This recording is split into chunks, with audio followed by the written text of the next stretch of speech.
Welcome to the channel. I know this is a little bit different than what I've been doing. I've been documenting the lift to this house. I promise I'm going to do an update video soon. Unfortunately, life has gotten away, and working on the house and doing a lot of the projects by myself or with some friends' help is taking up all my time. So filming was not a priority. So I just want to say sorry for that. If you've been following along for those videos, I will probably just do an overall video once everything's completely done, the permits are closed, and I can talk about the whole experience. But going on to this behind me, my E30, I wanted to go over the importance of this car. So this car was a friend of mine, Mark Williamson's. He bought it because he was addicted to modifying BMWs.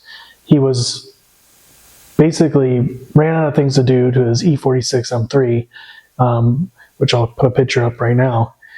This car was a 200-mile car. It was a SEMA car.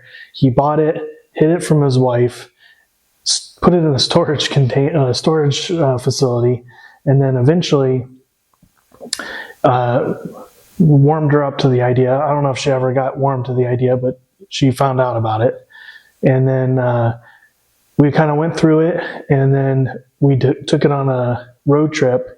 After he had turbocharged it with max PSI, it had 700 horsepower, and we drove it from, he picked me up in Colorado, and then me and him drove it from Colorado all the way to Monterey for Monterey Historics in 2019.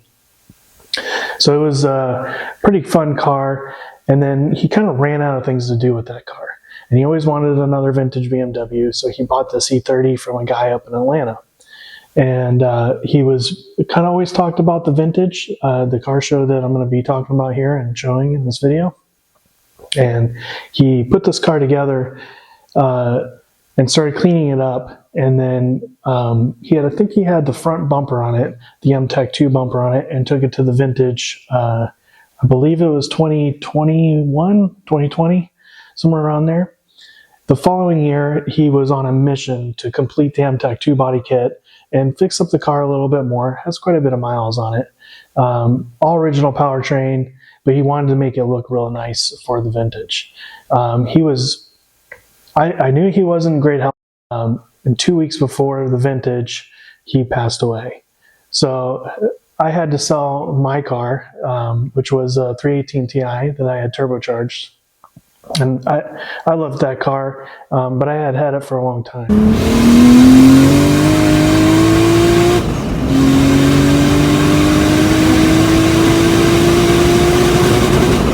So that thing was a blast. It was fast. It was fun. I sold it to a guy that had been a fan of that car since the 90s, when the original owner turbocharged it, swapped it, and would run it at Sebring and all kinds of tracks. So fast forward, I bought this from the family, and the engine was like the last thing that needed to be done on it. I went ahead and did a stroker motor on it. I tried to keep it kind of original because that's what Mark wanted to do with his car. He wasn't going to go over the top with power, so I kind of did the same thing. I added a little bit of my own flair. I put ITBs on it just to kind of give it the sound and the fun factor, considering it's still a pretty slow car even after stroking the motor and doing all that stuff. So to go over the engine, it's a Etta crank with long rods, custom pistons, Bimmer head's head, the race head, and then the RHD ITBs from Racehead Engineering in Australia. Kind of got it all tuned and running good. I haven't got it dynoed yet, but we've done a pretty good street tune on it. It's not perfect because of the coarseness of the Mega Squirt, but I was able to get it run pretty good, and I think we're going to make it fine. Probably get pretty bad gas mileage, but we're going to drive it up to the vintage, my friend Alan and I, and we'll kind of talk to you guys along the way. I'm planning on doing some video of that. And then hopefully on Friday, we're going to make it to the tail of the dragon. After a 2:30 a.m. departure, we hit the road, got on I-75, got to enjoy the new headlights, and made it to the Love's gas station with about 3 or 4 gallons to spare. The next leg we went on, and we tried to make it out of Florida and all the way to Buc-ee's on I-75, and we barely made it. We got 30 miles to go. It's buses or bust. Well, the good news is that the gas gauge works still. We haven't broke down with 10 miles to go. After pulling into Buc-ee's, we had 1.5 gallons left in the tank. We then continued on, ran into some traffic, made some wrong turns, which led us to a nice scenic way into Maggie Valley. Car was struggling a little bit with the altitude. We didn't realize that the car wasn't adapting as the altitude was gained. So, lesson learned: if you have Mega Squirt, restart the key or wire in a barometric pressure sensor.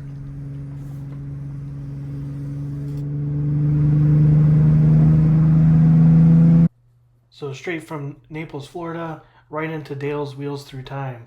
We did our early check-in, and then went and did a little exploring around town and saw some elk, and then checked into the cabin.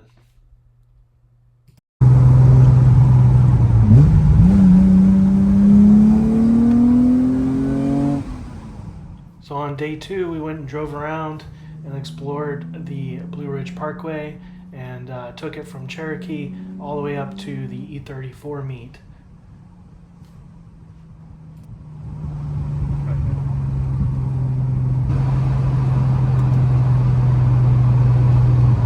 Oh, just leave your lights on.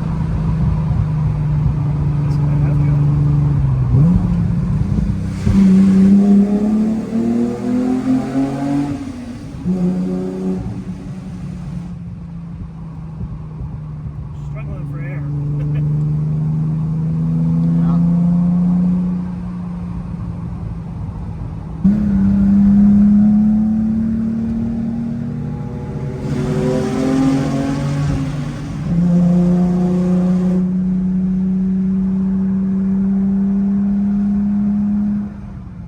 After a fun drive on the Blue Ridge Parkway, we ended up at Water Rock Knob Visitor Center, where they hosted the E34 Meet.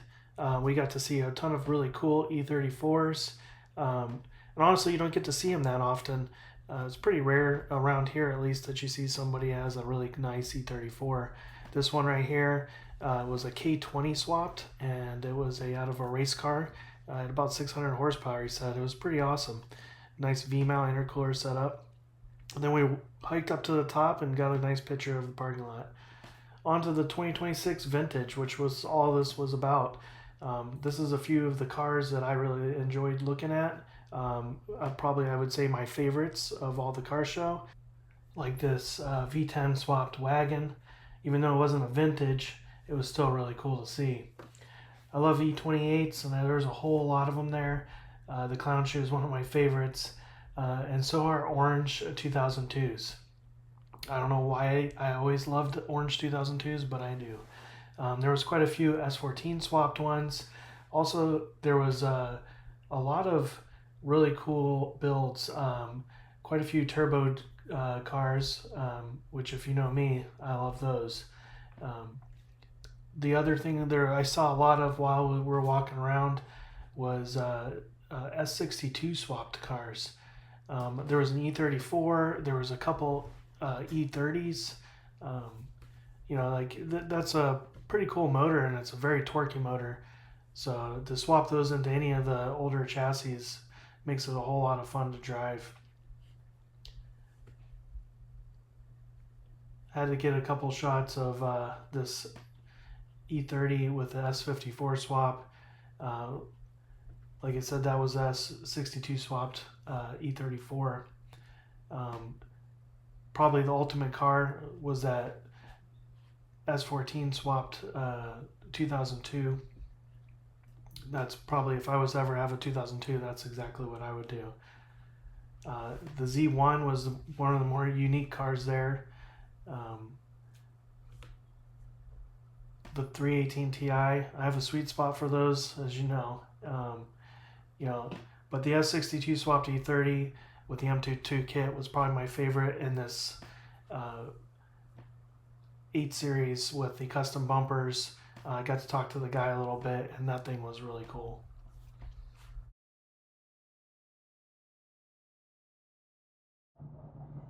All right, so the vintage is over.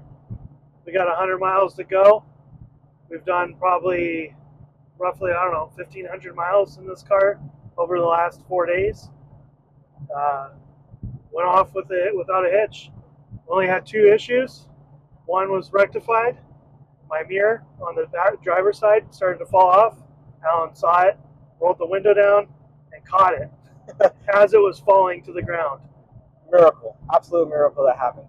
And then the sad one, is we lost one of my BBS center caps somewhere between the Blue Ridge Parkway and our cabin.